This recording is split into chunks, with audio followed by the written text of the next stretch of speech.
Hi hello ನಮಸ್ತೆ ಎಲ್ಲರಿಗೂ S P S media ಚಾನಲಿನ ಮತ್ತೊಂದು ವಿಡಿಯೋಗೆ ಸ್ವಾಗತ ಸುಸ್ವಾಗತ. ಸ್ನೇಹಿತರೆ, ಎಲ್ಲರೂ ಹೇಗಿದ್ದೀರಾ? ಎಲ್ಲರೂ ಚೆನ್ನಾಗಿದ್ದೀರಾ ಅಂದ್ಕೊಂಡಿದ್ದೀನಿ. ಹೋಪ್ ನಾನು ಕೂಡ ತುಂಬಾ ಚೆನ್ನಾಗಿದ್ದೀನಿ. ಎಲ್ಲರೂ ಚೆನ್ನಾಗಿದ್ದೀರಾ ಅಂದ್ಕೊಂಡು ಭಾವಿಸ್ಕೊಂಡು ಇವತ್ತಿನ ಒಂದು ವಿಡಿಯೋನ ಶುರು ಮಾಡಿಬಿಡೋಣ. ಇವತ್ತಿನ ಒಂದು ವಿಡಿಯೋದಲ್ಲಿ ವೃಶ್ಚಿಕ ರಾಶಿಯವರಿಗೆ ಏಪ್ರಿಲ್ ದ್ವಿತೀಯಾರ್ಧದಲ್ಲಿ ಅಂದರೆ 19ನೇ ತಾರೀಕಿಂದ ಸಾಕಷ್ಟು ಬದಲಾವಣೆಯನ್ನು ವೃಶ್ಚಿಕ ರಾಶಿಯವರು ನೋಡಲಿದ್ದೀರಿ.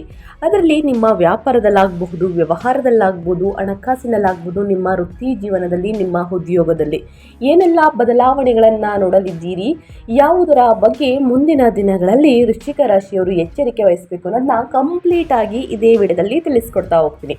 ಇದನ್ನೆಲ್ಲ ತಿಳ್ಕೋಬೇಕು, ಸಣ್ಣ ಪುಟ್ಟ ಪರಿಹಾರಗಳನ್ನೆಲ್ಲ ವೃಶ್ಚಿಕ ರಾಶಿಯವರು ಫಾಲೋಅಪ್ ಮಾಡಬೇಕು ಅಂದರೆ ಎಲ್ಲೂ ಕೂಡ ವಿಡಿಯೋನ ಸ್ಕಿಪ್ ಮಾಡಬಾರ್ದು. ಅಂದರೆ ವಿಡಿಯೋನ ಕಟ್ ಮಾಡಿ ಓಡಿಸ್ಕೊಂಡು ಹೋಗಿ ನೋಡ್ತೀನಿ ಅಂದರೆ ಫುಲ್ ಇನ್ಫಾರ್ಮೇಷನ್ ಅರ್ಥ ಆಗಲ್ಲ.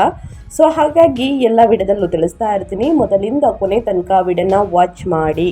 ವಿಡಿಯೋದಲ್ಲಿ ಒಳ್ಳೆ ಮಾಹಿತಿ ಸಿಕ್ಕಿದ್ದಲ್ಲಿ ತಪ್ಪದೆ ವಿಡಿಯೋಗೊಂದು ಲೈಕ್ ಕೊಟ್ಟು, ಇನ್ನೂ ನನ್ನ ಚಾನಲ್ನ ಸಬ್ಸ್ಕ್ರೈಬ್ ಮಾಡ್ಕೊಂಡಿಲ್ಲ ಅಂದರೆ ದಯವಿಟ್ಟು ಎಸ್ ಪಿ ಎಸ್ ಮೀಡಿಯಾಗೆ ಸಬ್ಸ್ಕ್ರೈಬ್ ಆಗಿ ನಿಮ್ಮ ಅಭಿಪ್ರಾಯಗಳನ್ನು ಕಮೆಂಟ್ ಬಾಕ್ಸಲ್ಲಿ ತಿಳಿಸಬಹುದು.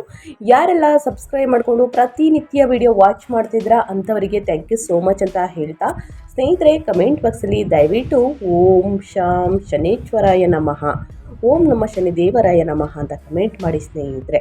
ಶನಿದೇವರ ಅನುಗ್ರಹದಿಂದ ನಿಮ್ಮ ಜೀವನದಲ್ಲಿ ಇರುವಂತಹ ಕಷ್ಟಗಳು, ಸಮಸ್ಯೆಗಳು, ಅಡಚಣೆಗಳು, ತೊಂದರೆಗಳು ಏನೇ ಇದ್ದರೂ ಕೂಡ ಸಂಪೂರ್ಣವಾಗಿ ನಿವಾರಣೆಯಾಗಿ ಉನ್ನತ ಆರೋಗ್ಯವನ್ನು ಪಡೆದುಕೊಂಡು ಸುಖ ಸಂಪತ್ತು ನೆಮ್ಮದಿ ಹೆಚ್ಚಳವಾಗಲಿ ಅಂತ ಕೇಳ್ಕೊತಾ ವಿಡಿಯೋದ ಕಡೆ ಗಮನ ಕೊಟ್ಬಿಡ್ತಾ ಹೋಗೋಣ. ಈ ಅದೃಷ್ಟ ರಾಶಿ ನಿಮ್ಮ ಕುಟುಂಬದಲ್ಲಿ, ನಿಮ್ಮ ಸ್ನೇಹಿತರಲ್ಲಿ ಅಥವಾ ನಿಮ್ಮ ಹಿತೈಷಿಗಳು ಯಾರು ಇದ್ದರೆ ದಯವಿಟ್ಟು ಅವ್ರಿಗೆ ವಿಡಿಯೋವನ್ನು ಶೇರ್ ಮಾಡಿ. ನಿಮ್ಮ ಕಡೆಯಿಂದ ಅದೃಷ್ಟದ ಭವಿಷ್ಯವನ್ನು ಅವರು ಕೂಡ ತಿಳ್ಕೊಂಡಂಗಾಗುತ್ತೆ. ಓಕೆ, ವೃಶ್ಚಿಕ ರಾಶಿಯವರಿಗೆ ಗ್ರಹಗಳ ಸಂಚಾರ ಮೊದಲನೇದಾಗಿ ತಿಳಿಸ್ಕೊಡ್ತೀನಿ. ಅನಂತರ ಒಟ್ಟಾರೆಯಾಗಿ ಏನೆಲ್ಲ ಭವಿಷ್ಯವನ್ನು ನೋಡಲಿದ್ದೀರಿ ಅಂತ ನೋಡ್ತಾ ಹೋಗೋಣ. ಮೊದಲನೇದಾಗಿ ಶನಿ 3 ಮತ್ತು 4ನೇ ಮನೆಯ ಅಧಿಪತಿಯಾಗಿರುವಂತಹ ಶನಿ 5ನೇ ಮನೆಯಲ್ಲಿ ಮೀನದಲ್ಲಿ ಸಂಚಾರವನ್ನು ಮಾಡುತ್ತಿದೆ. ವೃಶ್ಚಿಕ ರಾಶಿಯವರಿಗೆ ಶನಿಯ ಪ್ರಭಾವ ಹೇಗಿರಲಿದೆ ಅಂದರೆ ನಿರಾಶಾವಾದಿ ಆಲೋಚನೆಗಳು, ನೆಗೆಟಿವ್ ಥಾಟ್ಸ್ ಅಂತಲೇ ಹೇಳಬಹುದು. ಪ್ರೇಮ ವ್ಯವಹಾರಗಳಲ್ಲಿ ವಿಳಂಬ, ರಿಯಲ್ ಎಸ್ಟೇಟ್ ಬಗ್ಗೆ ಕಾಳಜಿ ವಹಿಸಬೇಕಾಗುತ್ತದೆ. ಇನ್ನು ಅದೇ ರೀತಿ ಸೂರ್ಯ 10ನೇ ಮನೆಯ ಅಧಿಪತಿಯಾಗಿರುವಂತಹ ಸೂರ್ಯ 6ನೇ ಮನೆಯಲ್ಲಿ ಉಚ್ಚ ಸ್ಥಿತಿಯಲ್ಲಿ ಸಂಚಾರವನ್ನು ಮಾಡುತ್ತಿದೆ. ಅಮೋಘ ವೃತ್ತಿ ಯಶಸ್ಸು, ಶತ್ರುಗಳ ನಾಶ, ಅನುಕೂಲಕರ ಸರ್ಕಾರಿ ವ್ಯವಹಾರಗಳು ಅಂತಲೇ ಹೇಳಬಹುದು. ಇನ್ನು ಶುಕ್ರ 7 ಮತ್ತು 12ನೇ ಮನೆಯ ಅಧಿಪತಿಯಾಗಿರುವಂತಹ ಶುಕ್ರ 7ನೇ ಮನೆಯಲ್ಲಿ ಸ್ವಕ್ಷೇತ್ರದಲ್ಲಿ ಸಂಚಾರವನ್ನು ಮಾಡುತ್ತಿದೆ. ಏಪ್ರಿಲ್ 19ರಿಂದ ಸ್ನೇಹಿತರೆ ಮಾಲವ್ಯ ಯೋಗ, ವೈವಾಹಿಕ ಆನಂದ, ವ್ಯಾಪಾರ ವಿಸ್ತರಣೆ, ವಿದೇಶಿ ಪ್ರಯಾಣ ಅಂತಲೇ ಹೇಳ್ಬೋದು ಶುಕ್ರನ ಪ್ರಭಾವದಿಂದ. ಇನ್ನು ಬುಧ 8 ಮತ್ತು 11ನೇ ಮನೆಯ ಅಧಿಪತಿಯಾಗಿರುವಂತಹ ಬುಧ 5ನೇ ಮನೆಯಲ್ಲಿ ನೀಚ ಸ್ಥಿತಿಯಲ್ಲಿ ಸಂಚಾರವನ್ನು ಮಾಡುತ್ತಿದೆ. ಹೂಡಿಕೆಗೆಯ ನಷ್ಟಗಳು ಅಂತಲೇ ಹೇಳಬಹುದು ಸ್ನೇಹಿತರೆ. ಹೂಡಿಕೆಯನ್ನು ಮಾಡ್ತಿದ್ರೆ ಅದರಿಂದ ನಷ್ಟವನ್ನು ನೋಡಲಿದ್ದೀರಿ. ಸ್ನೇಹಿತರೊಂದಿಗೆ ತಪ್ಪು ಗ್ರಹಿಕೆಗಳು, ವಿದ್ಯಾರ್ಥಿಗಳಿಗೆ ಏಕಾಗ್ರತೆಯ ಕೊರತೆ ಉಂಟಾಗಬಹುದು. ಇನ್ನು ಮಂಗಳ 1 ಮತ್ತು 6ನೇ ಮನೆಯ ಅಧಿಪತಿಯಾಗಿರುವಂತಹ ಅಂದರೆ ನಿಮ್ಮ ಲಗ್ನಾಧಿಪತಿ ಸ್ನೇಹಿತರೆ ಅಧಿಪತಿಯಾಗಿರುವಂತಹ ಮಂಗಳ 5ನೇ ಮನೆಯಲ್ಲಿ ಮೀನದಲ್ಲಿ ಸಂಚಾರವನ್ನು ಮಾಡುತ್ತಿದೆ. ಮಾನಸಿಕ ಆತಂಕ, ಕೋಪ, ಮಕ್ಕಳಿಗೆ ಸಂಬಂಧಿಸಿದ ಸಮಸ್ಯೆಗಳು, ಹೊಟ್ಟೆ ಸಂಬಂಧಿಸಿದ ತೊಂದರೆಗಳು ಉಂಟಾಗಬಹುದು ನಿಮ್ಮ ಆರೋಗ್ಯದಲ್ಲಿ. ಸೊ ವೃಶ್ಚಿಕ ರಾಶಿಯವರು ಯಾವುದರ ಬಗ್ಗೆ ಎಚ್ಚರಿಕೆ ವಹಿಸಬೇಕು ಅನ್ನೋದನ್ನ ತಿಳಿಸ್ಕೊಟ್ಟಿದ್ದೀನಿ. ಯಾವ ಗ್ರಹಗಳು ಏನೆಲ್ಲ ಪ್ರಭಾವವನ್ನು ಬೀರಲಿದೆ ಅನ್ನೋದನ್ನು ಕೂಡ ತಿಳಿಸ್ಕೊಟ್ಟಿದ್ದೀನಿ. ಇನ್ನು ಒಂದೊಂದಾಗಿ ಹೇಳೋದಾದರೆ ಸ್ನೇಹಿತರೆ, ಮೊದಲನೇ ಒಟ್ಟಾರೆಯಾಗಿ ಆಂತರಿಕ ಸಂಘರ್ಷಗಳು ಉಂಟಾಗಲಿದೆ ಮತ್ತು ವೃತ್ತಿ ಜೀವನದಲ್ಲಿ ಐತಿಹಾಸಿಕ ಯಶಸ್ಸು ಅಂತಲೇ ಹೇಳಬಹುದು. ಏಪ್ರಿಲ್ 2026 ವೃಶ್ಚಿಕ ರಾಶಿಯವರ ಮಾನಸಿಕ ಸ್ಥೈರ್ಯವನ್ನು ಆಳವಾಗಿ ಪರೀಕ್ಷಿಸುವಂತಹ ತಿಂಗಳಾಗಿದೆ ಸ್ನೇಹಿತರೆ. ಅದೇ ಸಮಯದಲ್ಲಿ ಅವರಿಗೆ ಅದ್ಭುತವಾದ ವಿಜಯಗಳನ್ನು ಸಹ ನೀಡುತ್ತದೆ. ಹೊಸ ಶೈಕ್ಷಣಿಕ ವರ್ಷದ ಆರಂಭದೊಂದಿಗೆ ಏಪ್ರಿಲ್ ದ್ವಿತೀಯಾರ್ಧದಲ್ಲಿ ನಿಮ್ಮ ಲಗ್ನಾಧಿಪತಿಯಾದ ಮಂಗಳನು ನಿಮ್ಮ 5ನೇ ಮನೆಯಾದ ಮೀನ ರಾಶಿಯನ್ನು ಪ್ರವೇಶಿಸುತ್ತಾನೆ. ಅಲ್ಲೇ ಅವನು ಶನಿಯೊಂದಿಗೆ ಸೇರುತ್ತಾರೆ. ಏಪ್ರಿಲ್ ದ್ವಿತೀಯಾರ್ಧದಲ್ಲಿ ನೀಚ ಬುಧನು ಸಹ ಈ ಜೋಡಣೆಗೆ ಸೇರುತ್ತಾರೆ. 5ನೇ ಮನೆಯಲ್ಲಿನ ಈ ಗ್ರಹಗಳ ಯುದ್ಧವು ನಿಮ್ಮನ್ನು ಮಾನಸಿಕ ಗೊಂದಲದಿಂದ ಕಾಡುತ್ತದೆ. ವಿಶೇಷವಾಗಿ ನಿಮ್ಮ ಮಕ್ಕಳ ಭವಿಷ್ಯ, ಅವರ ಆರೋಗ್ಯ ಮತ್ತು ಆಧಾರರಹಿತ ಭಯಗಳ ಬಗ್ಗೆ ವಿಪರೀತ ಆತಂಕವನ್ನು ಉಂಟು ಮಾಡುತ್ತದೆ. ಇನ್ನು ನಿರಾಸೆಗೊಳ್ಳಬೇಡಿ. ಏಪ್ರಿಲ್ ದ್ವಿತೀಯಾರ್ಧದಲ್ಲಿ ಅಂದರೆ 19ನೇ ತಾರೀಕು ನಂತರ ನಿಮ್ಮ 10ನೇ ಮನೆ ಕರ್ಮಾಧಿಪತಿಯಾದಂತಹ ಸೂರ್ಯ ನಿಮ್ಮ 6ನೇ ಮನೆಯಲ್ಲಿ ಮೇಷರಾಶಿಗೆ ಉಚ್ಚ ಸ್ಥಿತಿಯನ್ನು ತಲುಪುತ್ತಾರೆ. ಇದು ನಿಮ್ಮ ವೃತ್ತಿಪರ ಜೀವನದಲ್ಲಿ ಸ್ನೇಹಿತರೆ ಒಂದು ಬೃಹತ್ ತಿರುವನ್ನು ಸೂಚಿಸುತ್ತದೆ. ಕಚೇರಿಯಲ್ಲಿ ನಿಮ್ಮ ಶತ್ರುಗಳು ನಿಮ್ಮ ಮುಂದೆ ನಿಲ್ಲಲು ಸಾಧ್ಯವಾಗುವುದಿಲ್ಲ. ಇದಲ್ಲದೆ ಏಪ್ರಿಲ್ 19ರಂದು ನಿಮ್ಮ 7ನೇ ಅಧಿಪತಿಯಾದಂತಹ ಶುಕ್ರನು ತನ್ನ ಸ್ವಂತ ರಾಶಿಯಾದ ವೃಷಭವನ್ನು ಪ್ರವೇಶಿಸುತ್ತಾನೆ. ಇದು ನಿಮ್ಮ ಪಾಲುದಾರಿಕೆ ವ್ಯವಹಾರಗಳನ್ನು ಗಗನಕ್ಕೇರಿಸುತ್ತದೆ ಮತ್ತು ನಿಮ್ಮ ವೈವಾಹಿಕ ಜೀವನಕ್ಕೆ ಮತ್ತೆ ವಸಂತದ ಅರಳುವಿಕೆಯನ್ನು ತರುತ್ತದೆ ಅಂತಲೇ ಹೇಳಬಹುದು. ಏನೆಲ್ಲ ಬದಲಾವಣೆಯನ್ನು ನೋಡಲಿದ್ದೀರಿ, ಯಾವುದರ ಬಗ್ಗೆ ಎಚ್ಚರಿಕೆ ವಹಿಸಬೇಕು ಅನ್ನೋದನ್ನ ಕಂಪ್ಲೀಟಾಗಿ ತಿಳಿಸ್ಕೊಟ್ಟಿದ್ದೀನಿ. ಮೊದಲನೇದಾಗಿ ವೃಶ್ಚಿಕ ರಾಶಿಯವರಿಗೆ ಹಣಕಾಸಿನ ಬಗ್ಗೆ ತಿಳಿಸೋದಾದರೆ ಏನೆಲ್ಲ ಬದಲಾವಣೆಯನ್ನು ನೋಡಲಿದ್ದೀರಿ, ಯಾವುದರ ಬಗ್ಗೆ ಮುನ್ನೆಚ್ಚರಿಕೆಗಳನ್ನು ತೆಗೆದುಕೊಳ್ಬೇಕು, ನಿಮ್ಮ ಫೈನಾನ್ಸ್ ಬಗ್ಗೆ ಅಂತ ನೋಡ್ತಾ ಹೋಗೋಣ. ಆರ್ಥಿಕವಾಗಿ ಈ ತಿಂಗಳು ಮಿಶ್ರ ಫಲಿತಾಂಶಗಳನ್ನು ನೀಡುತ್ತದೆ. ನಿಮ್ಮ 2ನೇ ಧನಾಧಿಪತಿಯಾದಂತಹ ಗುರು 8ನೇ ಮನೆಯಲ್ಲಿ ಸ್ಥಾನ ಪಡೆದಿರುವುದರಿಂದ ಬರಬೇಕಾದಂತಹ ಹಣವು ವಿಳಂಬವಾಗಬಹುದು ಅಥವಾ ನೀವು ಅನಿರೀಕ್ಷಿತ ಖರ್ಚುಗಳನ್ನು ಎದುರಿಸಬಹುದು. 5ನೇ ಮನೆಯಲ್ಲಿ ಮಂಗಳ ಶನಿ ಬುಧ ಸಂಯೋಗದಿಂದಾಗಿ ಸ್ನೇಹಿತರಿಗೆ ನೀಡಿದ ಸಾಲದ ಹಣವು ವಸೂಲಿ ಮಾಡುವುದು ತುಂಬ ಕಷ್ಟಕರವಾಗುತ್ತದೆ. ಅದೇಗೋ ಏಪ್ರಿಲ್ 19ರ ನಂತರ 6ನೇ ಮನೆಯಲ್ಲಿರುವಂತಹ ಉಚ್ಚ ಸೂರ್ಯನಿಗೆ ಧನ್ಯವಾದಗಳನ್ನು ಹೇಳಿ. ನಿಮ್ಮ ಹಳೆಯ ಸಾಲಗಳನ್ನು ತೀರಿಸಲು ಬೇಕಾದ ಹಣವನ್ನು ನಿಮ್ಮ ಉದ್ಯೋಗದ ಅಂತಂದರೆ ಬೋನಸ್ಸಲ್ಲಿ ಸ್ನೇಹಿತರೆ ಮೂಲಕ ವ್ಯವಸ್ಥೆಗೊಳಿಸಲಾಗುತ್ತದೆ. ಬ್ಯಾಂಕ್ಗಳಿಂದ ನೀವು ನಿರೀಕ್ಷಿಸುತ್ತಿದ್ದಂತಹ ಸಾಲಗಳು ಮಂಜೂರಾಗುತ್ತವೆ. ಏಪ್ರಿಲ್ 19ರ ನಂತರ ಶುಕ್ರನ ಬಲವು ನಿಮ್ಮ ಆರ್ಥಿಕ ಒತ್ತಡವನ್ನು ಗಮನಾರ್ಹವಾಗಿ ಕಡಿಮೆ ಮಾಡುತ್ತದೆ ಅಂತಲೇ ಹೇಳಬಹುದು. ಹಣಕಾಸಿನಲ್ಲಿ ಯಾವುದರ ಬಗ್ಗೆ ಮುನ್ನೆಚ್ಚರಿಕೆಗಳನ್ನು ತೆಗೆದುಕೊಳ್ಬೇಕು ಅನ್ನೋದನ್ನ ಕಂಪ್ಲೀಟಾಗಿ ತಿಳಿಸ್ಕೊಟ್ಟಿದ್ದೀನಿ. ಇನ್ನು ವ್ಯಾಪಾರ ಮತ್ತು ಸ್ವಯಂ ಉದ್ಯೋಗದ ಬಗ್ಗೆ ಹೇಳೋದಾದರೆ ನಿಮ್ಮ ಬಿಸ್ನೆಸ್ಸಲ್ಲಿ ಏನೆಲ್ಲ ಬದಲಾವಣೆಯನ್ನು ವೃಶ್ಚಿಕ ರಾಶಿಯವರು ನೋಡಲಿದ್ದೀರಿ, ಯಾವುದರ ಬಗ್ಗೆ ಎಚ್ಚರಿಕೆ ವಹಿಸಬೇಕು ಅನ್ನೋದನ್ನ ನೋಡೋದಾದರೆ ತಿಂಗಳ ದ್ವಿತೀಯಾರ್ಧದಲ್ಲಿ ವ್ಯಾಪಾರದ ಮಾಲೀಕರು ಅಂದರೆ ಬಿಸ್ನೆಸ್ ಓನರ್ ಸ್ನೇಹಿತರೆ ದೊಡ್ಡ ಹೂಡಿಕೆಗಳನ್ನು ಮಾಡುವುದನ್ನು ತಪ್ಪಿಸಲು ಬಲವಾಗಿ ಸಲಹೆಯನ್ನು ನೀಡುತ್ತದೆ. 11ನೇ ಲಾಭಾಧಿಪತಿಯಾದಂತಹ ಬುಧನು ನೀಚ ಸ್ಥಿತಿಯಲ್ಲಿ ಇರುವುದರಿಂದ ಮತ್ತು ಪಾಪದ ಗ್ರಹಗಳು 5ನೇ ಮನೆಯಲ್ಲಿ ನೆಲೆಸಿರುವುದರಿಂದ ನಿಮ್ಮ ಮೇಲೆ ಲೆಕ್ಕಾಚಾರಗಳು ಸ್ನೇಹಿತರೆ ತಪ್ಪಾಗಬಹುದು. ನೀವು ಷೇರು ಮಾರುಕಟ್ಟೆ ಅಥವಾ ಊಹಾಪೋಹದ ಚಟುವಟಿಕೆಗಳಿಂದ ಕಟ್ಟುನಿಟ್ಟಾಗಿ ದೂರವಿರಬೇಕಾಗುತ್ತದೆ. ಆದರೆ ಏಪ್ರಿಲ್ 19ರ ನಂತರ ನಿಮ್ಮ 7ನೇ ಅಧಿಪತಿಯಾದಂತಹ ಶುಕ್ರನು ತನ್ನ ಸ್ವಂತ ರಾಶಿಯಾದ ವೃಷಭವನ್ನು ಅಂದರೆ 7ನೇ ಮನೆಯನ್ನು ಪ್ರವೇಶಿಸುವುದು ನಿಮ್ಮ ವ್ಯಾಪಾರಕ್ಕೆ ಬೃಹತ್ ವರದಾನವಾಗಲಿದೆ. ಈ ನಿಯೋಜನೆಯು ಮಾಲವ್ಯ ಯೋಗವನ್ನು ಸೃಷ್ಟಿಸುತ್ತದೆ. ಇದು ನಿಮ್ಮ ಉದ್ಯಮದಲ್ಲಿ ಅಸಾಧಾರಣ ಬೆಳವಣಿಗೆಯನ್ನು ಪ್ರಚೋದಿಸುತ್ತದೆ. ಹೊಸ ಪಾಲುದಾರಿಕೆಗಳು ಹೆಚ್ಚು ಲಾಭದಾಯಕವೆಂದು ಸಾಬೀತುಪಡಿಸುತ್ತವೆ ಸ್ನೇಹಿತರೆ.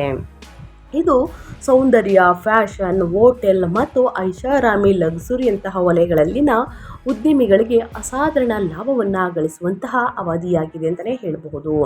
ನಿಮ್ಮ ಬಿಸ್ನೆಸ್ಸಲ್ಲಿ ಏನೆಲ್ಲ ಬದಲಾವಣೆಯನ್ನು ಗ್ರಹಗಳು ಸೂಚಿಸಲಿದೆ, ಯಾವುದರ ಬಗ್ಗೆ ಮುನ್ನೆಚ್ಚರಿಕೆಗಳನ್ನು ತೆಗೆದುಕೊಳ್ಬೇಕು ಅನ್ನೋದನ್ನ ಕಂಪ್ಲೀಟಾಗಿ ಸ್ನೇಹಿತರೆ ನಿಮಗೆ ಅರ್ಥವಾಗೋ ರೀತಿಯಲ್ಲಿ ತಿಳಿಸ್ಕೊಟ್ಟಿದ್ದೀನಿ. ಸೊ ಮುಂದಿನದಾಗಿ ಹೇಳೋದಾದರೆ ನಿಮ್ಮ ವೃತ್ತಿ ಜೀವನ, ನಿಮ್ಮ ಉದ್ಯೋಗದಲ್ಲಿ, ನಿಮ್ಮ ಕೆರಿಯರಲ್ಲಿ ಏನೆಲ್ಲ ಬದಲಾವಣೆಯನ್ನು ನೋಡಲಿದ್ದೀರಿ ನಿಮ್ಮ ಕೆಲಸದಲ್ಲಿ ಅನ್ನೋದನ್ನ ನೋಡೋದಾದರೆ ಏಪ್ರಿಲ್ ತಿಂಗಳು ಉದ್ಯೋಗಸ್ಥ ವೃತ್ತಿಪರರಿಗೆ ಸ್ನೇಹಿತರೆ ಅದ್ಭುತ ಅವಕಾಶಗಳನ್ನು ತರುತ್ತದೆ.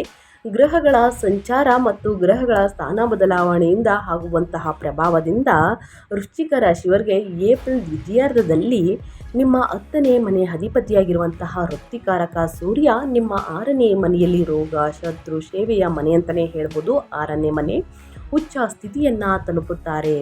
ಜ್ಯೋತಿಷ್ಯದ ತತ್ವಗಳ ಪ್ರಕಾರ ಪಾಪದ ಗ್ರಹವು ಸ್ಥಾನದಲ್ಲಿ ಅಂದರೆ 6ನೇ ಮನೆಯಲ್ಲಿ ಉಚ್ಚನಾಗುವುದು ಅಸಾಧಾರಣವಾದ ಶತ್ರುಗಳ ಮೇಲೆ ಸಂಪೂರ್ಣ ವಿಜಯವನ್ನು ನೀಡುತ್ತದೆ. ಹಿಂದೆ ಅಸ್ತಿತ್ವದಲ್ಲಿದ್ದಂತಹ ಯಾವುದೇ ಆಫೀಸ್ ಪಾಲಿಟಿಕಲ್ಸ್ ಅಥವಾ ಪಿತೂರಿಗಳು ಅಂತಂದರೆ ನಿಮ್ಮ ಸ್ನೇಹಿತರು ಏನೇ ಮಾಡಿದರೂ ಕೂಡ ಸಂಪೂರ್ಣವಾಗಿ ಚೂರು ಚೂರಾಗುತ್ತವೆ ಅಂತಲೇ ಹೇಳ್ಬೋದು. ಗ್ರಹಗಳ ಪ್ರಭಾವದಿಂದ ನಿಮ್ಮ ಹಿಂದೆ ಎಷ್ಟೇ ಪಿತೂರಿಯನ್ನು ಮಾಡಿರಲಿ ಸ್ನೇಹಿತರೆ, ನೀವು ಮಾಡುವಂತಹ ಕೆಲಸದ ಬಗ್ಗೆ ಸ್ನೇಹಿತರೆ ಒಂದು ಹಸ್ತಕ್ಷೇಪವನ್ನು ಮಾಡುವುದಕ್ಕೆ, ಏನೋ ಒಂದು ಚಾಡಿ ಹೇಳುವುದಕ್ಕೆ, ಏನೋ ಒಂದು ಪಿತೂರಿಯನ್ನು ಮಾಡಿದರೂ ಸಂಪೂರ್ಣವಾಗಿ ಚೂರು ಚೂರಾಗುತ್ತವೆ ಅಂತಲೇ ಹೇಳಬಹುದು. ನಿಮ್ಮ ಮೇಲಧಿಕಾರಿಗಳು ನಿಮ್ಮ ಕಾರ್ಯಕ್ಷಮತೆಯಿಂದ ಮಂತ್ರಮುಗ್ಧರಾಗುತ್ತಾರೆ ಮತ್ತು ನಿಮಗೆ ಬಡ್ತಿ ಅಂದರೆ ಪ್ರಮೋಷನ್ ಅಥವಾ ಇನ್ಕ್ರಿಮೆಂಟನ್ನು ಪ್ರಕಟಿಸುತ್ತಾರೆ. ಸರ್ಕಾರಿ ನೌಕರರು ಅಥವಾ ರಕ್ಷಣೆ, ಪೊಲೀಸ್ ಮತ್ತು ವೈದ್ಯಕೀಯ ಕ್ಷೇತ್ರಗಳಲ್ಲಿ ಕೆಲಸವನ್ನು ಮಾಡುವವರು ಅಸಾಧಾರಣ ಅಧಿಕಾರವನ್ನು ಪಡೆಯುತ್ತಾರೆ. ಅದಿಯಾಗೋ 5ನೇ ಮನೆಯಿಂದ ಮಂಗಳನ ದೃಷ್ಟಿಯಿಂದಾಗಿ ನಿಮ್ಮ ಆಲೋಚನೆಗಳು ಬಹಳ ವೇಗವಾಗಿ ಚಲಿಸುತ್ತವೆ. ಅವುಗಳನ್ನು ಕಾರ್ಯಗತಗೊಳಿಸುವಾಗ ನಿಮ್ಮ ಸಹೋದ್ಯೋಗಿಗಳನ್ನು ನಿಮ್ಮೊಂದಿಗೆ ವಿಶ್ವಾಸಕ್ಕೆ ತೆಗೆದುಕೊಂಡು ಹೋಗುವುದು ಬಹಳ ಮುಖ್ಯ ಸ್ನೇಹಿತರೆ. ನಿಮ್ಮ ಕೆರಿಯರಲ್ಲಿ, ನಿಮ್ಮ ಬಿಸ್ನೆಸ್ಸಲ್ಲಿ, ನಿಮ್ಮ ಫೈನಾನ್ಸಲ್ಲಿ ವೃಶ್ಚಿಕ ರಾಶಿಯವರು ಏನೆಲ್ಲ ಬದಲಾವಣೆಯನ್ನು ಗ್ರಹಗಳು ಸೂಚಿಸಲಿದೆ, ಯಾವುದರ ಬಗ್ಗೆ ಮುನ್ನೆಚ್ಚರಿಕೆಗಳನ್ನು ತೆಗೆದುಕೊಳ್ಬೇಕು ಅನ್ನೋದನ್ನ ಕಂಪ್ಲೀಟಾಗಿ ತಿಳಿಸ್ಕೊಟ್ಟಿದ್ದೀನಿ. ಇಷ್ಟರಲ್ಲಿ ನಿಮ್ಗೆ ಏನೇ ಡೌಟ್ಸ್ ಇದ್ದರೂ ಕಮೆಂಟ್ ಮಾಡಿ, ಖಂಡಿತವಾಗಿಯೂ ಆನ್ಸರ್ ಮಾಡ್ತೀನಿ ಸ್ನೇಹಿತರೆ. ಇನ್ನು ಮುಂದಿನದಾಗಿ ಹೇಳೋದಾದರೆ, ನಿಮ್ಮ ಹೆಲ್ತ್ ಬಗ್ಗೆ, ನಿಮ್ಮ ಆರೋಗ್ಯದಲ್ಲಿ ಏನೆಲ್ಲ ಬದಲಾವಣೆಗಳನ್ನು ಗ್ರಹಗಳು ಸೂಚಿಸಲಿದೆ, ಯಾವುದರ ಬಗ್ಗೆ ವೃಶ್ಚಿಕ ರಾಶಿಯವರು ಎಚ್ಚರಿಕೆ ವಹಿಸಬೇಕು ಅನ್ನೋದನ್ನ ನೋಡ್ತಾ ಹೋಗೋಣ ಬನ್ನಿ. ನಿಮ್ಮ ಲಗ್ನಾಧಿಪತಿಯಾದಂತಹ ಮಂಗಳನು ಜಲತತ್ವದ ರಾಶಿಯಾದ ಮೀನದಲ್ಲಿ ಅಂದರೆ 5ನೇ ಮನೆಯಲ್ಲಿ ಶನಿಯೊಂದಿಗೆ ಸೇರಿದ್ದಾರೆ. ಈ ಸಂಯೋಜನೆಯು ನಿಮಗೆ ಜೀರ್ಣಕಾರಿ ಸಮಸ್ಯೆಗಳು, ಗ್ಯಾಸ್ಟ್ರಿಕ್ ತೊಂದರೆಗಳು ಅಥವಾ ಹೊಟ್ಟೆ ನೋವುಗಳಿಂದ, ಸ್ಟಮಕ್ ಅಚ್ಚಿ ಸ್ನೇಹಿತರೆ, ಇದರ ನೋವುಗಳಿಂದ ನಿಮಗೆ ತೊಂದರೆ ನೀಡುತ್ತವೆ. ಮಾನಸಿಕ ಶಾಂತಿಯ ಕೊರತೆ ಇರುತ್ತದೆ. ಪದೇ ಪದೇ ಆತಂಕ, ಪದೇ ಒತ್ತಡದಿಂದ ಭಯ, ನಿರ್ಭಯ ಎಲ್ಲವೂ ಕೂಡ ಉಂಟಾಗಬಹುದು. ಸಣ್ಣ ಪುಟ್ಟ ವಿಷಯಗಳಿಗೂ ನೀವು ಕೋಪವನ್ನು ಮಾಡ್ಕೋತೀರಾ, ಕಿರಿಕಿರಿಯನ್ನು ಅನುಭವಿಸಬಹುದು.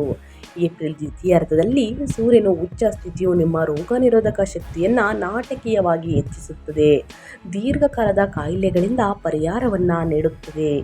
ಆದಾಗ್ಯೂ ಸೂರ್ಯನ ತೀವ್ರವಾದ ಶಾಖವು ನಿಮ್ಮ ದೇಹದಲ್ಲಿ ಉಷ್ಣಾಂಶವನ್ನು ಪಿತ್ತ ಹೆಚ್ಚಿಸುತ್ತದೆ. ಸಾಕಷ್ಟು ನೀರನ್ನು ಕುಡಿಯುವುದು, ಹೈಡ್ರೇಟೇಷನ್ ಸ್ನೇಹಿತರೆ, ಹೈಡ್ರೇಟ್ ಆಗಿರುವಂತಹ ತಂಪಾಗಿರುವಂತಹ ಪಾನೀಯಗಳನ್ನು ಕುಡಿಯುವುದು ಮತ್ತು ಹಸಿರು ತರಕಾರಿ, ಹಣ್ಣು ಹಂಪುಗಳನ್ನು ಚೆನ್ನಾಗಿ ತಿನ್ನುವುದರಿಂದ ಉಷ್ಣಾಂಶ ಕಡಿಮೆಯಾಗಲಿದೆ. ಮತ್ತು ತಂಪಾಗಿಸುವಂತಹ ಹೈಡ್ರೇಟಿಂಗ್ ಆಹಾರಗಳನ್ನು ಸೇವಿಸುವುದು ಅತ್ಯಂತ ಅವಶ್ಯಕವಾಗಿದೆ ಅಂತಲೇ ಹೇಳ್ಬೋದು ವೃಶ್ಚಿಕ ರಾಶಿಯವರಿಗೆ.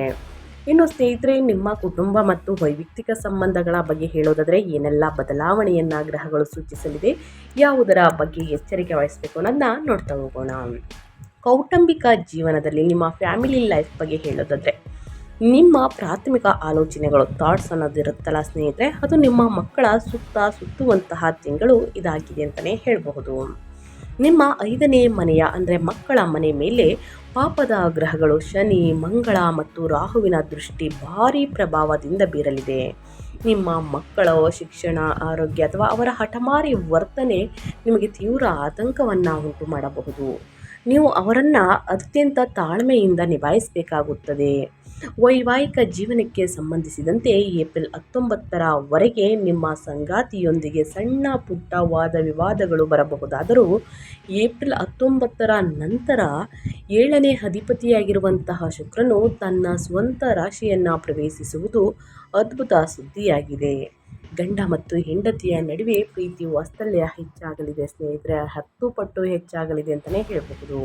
ನೀವಿಬ್ಬರು ಒಟ್ಟಿಗೆ ಐಷಾರಾಮಿ ರಜೆಗಳಿಗೆ ಅಥವಾ ಶಾಪಿಂಗ್ ಪ್ರವಾಸಗಳಿಗೆ ಹೋಗಬಹುದು. ಅವಿವಾಹಿತರಿಗೆ ಅತ್ಯುತ್ತಮ ವಿವಾಹ ಸಂಬಂಧಗಳು ಅಂತಿಮಗೊಳ್ಳಬಹುದು. ಯಾರಿಗೆ ಇನ್ನೂ ಮಕ್ಕಳಾಗಿಲ್ಲ ಸ್ನೇಹಿತರೆ ವೃಶ್ಚಿಕ ರಾಶಿಯವರಿಗೆ, ಅಂಥವರಿಗೆ ಮಕ್ಕಳ ಭಾಗ್ಯ ಇದೆ, ಅಂದರೆ ಸಂತಾನ ಭಾಗ್ಯದ ವಾರ್ತೆಯನ್ನು ಕೇಳಲಿದ್ದೀರಿ ಅಂತಲೇ ಹೇಳಬಹುದು. ಒಟ್ಟಾರೆಯಾಗಿ ಹೇಳಬೇಕು ಅಂತಂದರೆ ವೃಶ್ಚಿಕ ರಾಶಿಯವರಿಗೆ ಮಿಶ್ರ ಫಲಿತಾಂಶವನ್ನು ನೋಡಲಿದ್ದೀರಿ ಸ್ನೇಹಿತರೆ. ಮನೆಯಲ್ಲಿ ಶುಭ ಕಾರ್ಯಗಳು ನಡೆಯಲಿದೆ ಅಂತಲೇ ಹೇಳಬಹುದು. ಇನ್ನು ಶಿಕ್ಷಣ ಮತ್ತು ವಿದ್ಯಾರ್ಥಿಗಳ ಬಗ್ಗೆ ಹೇಳೋದಾದರೆ, ನಿಮ್ಮ ವಿದ್ಯಾಭ್ಯಾಸದಲ್ಲಿ ಏನೆಲ್ಲ ಬದಲಾವಣೆಯನ್ನು ಗ್ರಹಗಳು ಸೂಚಿಸಲಿದೆ, ಯಾವುದರ ಬಗ್ಗೆ ವೃಶ್ಚಿಕ ರಾಶಿಯವರು ಎಚ್ಚರಿಕೆ ವಹಿಸಬೇಕು ಅಂದರೆ, ವಿದ್ಯಾರ್ಥಿಗಳಿಗೆ ಇದು ಅತ್ಯಂತ ಕಷ್ಟಕರವಾದ ಅವಧಿಯಾಗಿದೆ. ಶಿಕ್ಷಣದ 5ನೇ ಮನೆಯು ತೀವ್ರವಾದ ಪಾಪಗ್ರಹಗಳಿಂದ ಆವೃತವಾಗಿದೆ ಮತ್ತು ಶಿಕ್ಷಣದ ಕಾರಕನಾದ ಬುಧನು ನೀಚನಾಗಿದ್ದಾನೆ. ಅಧ್ಯಯನದಲ್ಲಿ ಏಕಾಗ್ರತೆ ಸಂಪೂರ್ಣವಾಗಿ ಇರುವುದಿಲ್ಲ ವಿದ್ಯಾರ್ಥಿಗಳಿಗೆ ಮತ್ತು ಕೆಟ್ಟ ಅಭ್ಯಾಸಗಳಿಗೆ ಬಲಿಯಾಗುವಂತಹ ಅಪಾಯವಿದೆ. ಆದಾಗ್ಯೂ ಏಪ್ರಿಲ್ ದ್ವಿತೀಯಾರ್ಧದಲ್ಲಿ 6ನೇ ಮನೆಯಲ್ಲಿರುವ ಸೂರ್ಯನ ಪ್ರಬಲ ಶಕ್ತಿಯಿಂದಾಗಿ ವೈದ್ಯಕೀಯ, ಎಂಜಿನಿಯರಿಂಗ್ ಅಥವಾ ಸರ್ಕಾರಿ ವಲಯಗಳಲ್ಲಿ ಸ್ಪರ್ಧಾತ್ಮಕ ಪರೀಕ್ಷೆಗಳಿಗೆ ತಯಾರಿಯನ್ನು ನಡೆಸುತ್ತಿರುವಂತಹ ವಿದ್ಯಾರ್ಥಿಗಳು ತಮ್ಮ ಪ್ರಯತ್ನಗಳನ್ನು ಮೀರಿದ ಅದ್ಭುತ ರ್ಯಾಂಕ್ಗಳು ಮತ್ತು ವಿಜಯಗಳನ್ನು ಸಾಧಿಸುತ್ತಾರೆ, ಉನ್ನತ ಅಂಕಗಳನ್ನು ಗಳಿಸಲಿದ್ದಾರೆ ಅಂತಲೇ ಹೇಳಬಹುದು. ಒಟ್ಟಾರೆಯಾಗಿ ಏನೆಲ್ಲ ಫಲಿತಾಂಶವನ್ನು ವೃಶ್ಚಿಕ ರಾಶಿಯ ವಿದ್ಯಾರ್ಥಿಗಳು ಗಳಿಸಲಿದ್ದೀರಿ ಅನ್ನೋದನ್ನ ಕಂಪ್ಲೀಟಾಗಿ ತಿಳಿಸ್ಕೊಟ್ಟಿದ್ದೀನಿ. ಈ ತಿಂಗಳಲ್ಲಿ ಅನುಸರಿಸಬೇಕಾದ ಜ್ಯೋತಿಷ್ಯದ ಪರಿಹಾರಗಳನ್ನು ತಿಳಿಸ್ಕೊಡ್ತೀನಿ ಸ್ನೇಹಿತರೆ. ಶನಿವಾರದಂದು ಶನಿದೇವರಿಗೆ ತೈಲಾಭಿಷೇಕವನ್ನು ಮಾಡಿಸುವುದರಿಂದ, ಅಂದರೆ ಎಳ್ಳೆಣ್ಣೆಯಿಂದ ತೈಲಾಭಿಷೇಕವನ್ನು ಮಾಡಿಸುವುದರಿಂದ ನಿಮ್ಮ ಆರೋಗ್ಯದಲ್ಲಿರುವಂತಹ ಸಮಸ್ಯೆಗಳು ಕ್ರಮೇಣವಾಗಿ ಕಡಿಮೆಯಾಗಲಿದೆ ಸ್ನೇಹಿತರೆ. ಆದಷ್ಟು ಬಡವರಿಗೆ ನಿರ್ಗತಿಕರಿಗೆ ಕಪ್ಪು ಎಳ್ಳನ್ನು ದಾನ ಮಾಡಿ. ಇನ್ನು ದಕ್ಷಿಣಾಮೂರ್ತಿ ಸ್ತೋತ್ರ ಅಂದರೆ 8ನೇ ಮನೆಯಲ್ಲಿರುವ ಗುರು ಮತ್ತು ನೀಚ ಬುಧನಿಂದ ಉಂಟಾಗುವ ಶೈಕ್ಷಣಿಕ ಮತ್ತು ಆರ್ಥಿಕ ಅಡೆತಡೆಗಳನ್ನು ನಿವಾರಿಸಲು ಗುರುವಾರದಂದು ದತ್ತಾತ್ರೇಯ ಅಥವಾ ದಕ್ಷಿಣಾಮೂರ್ತಿಯನ್ನು ಪೂಜಿಸಿ. ನಿಮ್ಮ ಜೀವನದಲ್ಲಿ ಇರುವಂತಹ ಅಡೆತಡೆಗಳು ಅಂತಂದರೆ, ನೀವು ಯಾವುದಾದ್ರೂ ಒಂದು ವ್ಯಾಪಾರವನ್ನು ಮಾಡಬೇಕು, ವ್ಯವಹಾರವನ್ನು ಮಾಡಬೇಕು, ಒಂದು ಶುಭ ಕಾರ್ಯವನ್ನು ಮಾಡಬೇಕು ಅಂದರೆ ಅಡೆತಡೆಗಳನ್ನು ನೋಡಿರ್ತೀರ ಸ್ನೇಹಿತರೆ, ಸಮಸ್ಯೆಗಳು ಎದುರಾಗಿ. ಇದೆಲ್ಲ ನಿವಾರಣೆ ಆಗಬೇಕು ಅಂತಂದರೆ ದತ್ತಾತ್ರೇಯ ಮೂರ್ತಿಯನ್ನು ಅಥವಾ ದಕ್ಷಿಣ ಮೂರ್ತಿಯನ್ನು ಪೂಜಿಸಿ. ಖಂಡಿತವಾಗಿಯೂ ಸಮಸ್ಯೆಗಳು ಕ್ರಮೇಣವಾಗಿ ಕಡಿಮೆಯಾಗಲಿದೆ. ಇನ್ನು ಸುಬ್ರಹ್ಮಣ್ಯ ಸ್ವಾಮಿಯ ಆರಾಧನೆ. ನಿಮ್ಮ ಲಗ್ನಾಧಿಪತಿಯಾದಂತಹ ಮಂಗಳನ್ನು ಪೂಜಾ ಸ್ಥಿರಗೊಳಿಸಲು, ಮಕ್ಕಳಿಗೆ ಸಂಬಂಧಿಸಿದ ಅಡೆತಡೆಗಳನ್ನು ತೆಗೆದುಹಾಕಲು ಪ್ರತಿ ಮಂಗಳವಾರ ಸುಬ್ರಹ್ಮಣ್ಯ ಅಷ್ಟಕವನ್ನು ಪಠಿಸಿ. ಇನ್ನು ದಾನ ಮತ್ತು ಧರ್ಮವನ್ನು ಮಾಡಿ ಸ್ನೇಹಿತರೆ. ಮಾನಸಿಕ ಒತ್ತಡವನ್ನು ಕಡಿಮೆ ಮಾಡಲು ಶನಿವಾರದಂದು ದೃಷ್ಟಿಹೀನರಿಗೆ ಅಂದರೆ ಕಣ್ಣಿಲ್ಲದವರಿಗೆ ಅಥವಾ ವೃದ್ಧರಿಗೆ ಆಹಾರವನ್ನು ದಾನ ಮಾಡಿ, ಬಟ್ಟೆಯನ್ನು ವಿತರಿಸಿ. ಇದು 5ನೇ ಮನೆಯ ಶನಿ ದೋಷವನ್ನು ತಟಸ್ಥಗೊಳಿಸುತ್ತದೆ ಅಂದರೆ ಕಡಿಮೆ ಮಾಡುತ್ತದೆ. ನಿಮ್ಮ 5ನೇ ಮನೆಯಲ್ಲಿನ ಮಂಗಳ, ಶನಿ, ಬುಧ ದೋಷಗಳನ್ನು ಹೋಗಲಾಡಿಸಲು, ಉಚ್ಚ ಸೂರ್ಯ ಹಾಗೂ ಶುಕ್ರನ ಆಶೀರ್ವಾದವನ್ನು ಆಹ್ವಾನಿಸಲು ಈ ಪರಿಹಾರಗಳನ್ನು ಮಾಡಿ ಸ್ನೇಹಿತರೆ, ಅನುಸರಿಸಿ. ಖಂಡಿತವಾಗಿಯೂ ವೃಶ್ಚಿಕ ರಾಶಿಯವರಿಗೆ ಇರುವಂತಹ ಸಮಸ್ಯೆಗಳು ಕ್ರಮೇಣವಾಗಿ ಕಡಿಮೆಯಾಗಲಿದೆ. ತಪ್ಪದೆ ಮಾಡಿ ಅಂತ ಹೇಳ್ತಾ ನನ್ನ ವಿಡಿಯೋನ ಎಂಡ್ ಮಾಡ್ತಾ ಇದ್ದೀನಿ. ಇವತ್ತಿನ ಒಂದು ವಿಡಿಯೋದಲ್ಲಿ ಸಂಪೂರ್ಣ ಮಾಹಿತಿ ಸಿಕ್ಕಿದ್ದಲ್ಲಿ ವೃಶ್ಚಿಕ ರಾಶಿಯವರಿಗೆ ದಯವಿಟ್ಟು ವಿಡಿಯೋಗೆ ಇನ್ನೂ ಲೈಕ್ ಮಾಡ್ದೇ ನೋಡ್ತಿದ್ರೆ ಲೈಕ್ ಮಾಡಿ. ಇನ್ನೂ ನನ್ನ ಚಾನಲ್ನ ಸಬ್ಸ್ಕ್ರೈಬ್ ಮಾಡ್ಕೊಂಡಿಲ್ಲ ಅಂದರೆ SPS ಮೀಡಿಯಾಗೆ ಸಬ್ಸ್ಕ್ರೈಬ್ ಆಗಿ ನಿಮ್ಮ ಅಭಿಪ್ರಾಯಗಳನ್ನು ಕಮೆಂಟ್ ಬಾಕ್ಸಲ್ಲಿ ತಿಳಿಸ್ಬೋದು. ಯಾರೆಲ್ಲ ಸಬ್ಸ್ಕ್ರೈಬ್ ಮಾಡಿಕೊಂಡು ಪ್ರತಿನಿತ್ಯ ವಿಡಿಯೋ ವಾಚ್ ಮಾಡ್ತಿದ್ದೀರಾ ಅಂಥವರಿಗೆ ಥ್ಯಾಂಕ್ ಯು ಸೋ ಮಚ್ ಅಂತ ಹೇಳ್ತಾ, ನಿಮಗೂ ಮತ್ತು ನಿಮ್ಮ ಕುಟುಂಬಕ್ಕೆ ತುಂಬಾ ಒಳ್ಳೆಯದಾಗಲಿ. ಶನಿದೇವರ ಆಶೀರ್ವಾದ ನಿಮ್ಮ ಮೇಲಿರಲಿ. ಗುರುಬಲ ಶನಿಬಲ ಎರಡೂ ಕೂಡ ಸಿಗಲಿ ಅಂತ ಹೇಳ್ತಾ, ಮತ್ತೊಂದು ವಿಡಿಯೋ ಜೊತೆ ಮತ್ತೊಂದು ಹೊಸ ಭವಿಷ್ಯದಲ್ಲಿ ಸಿಗ್ತೀನಿ. Thank you for watching.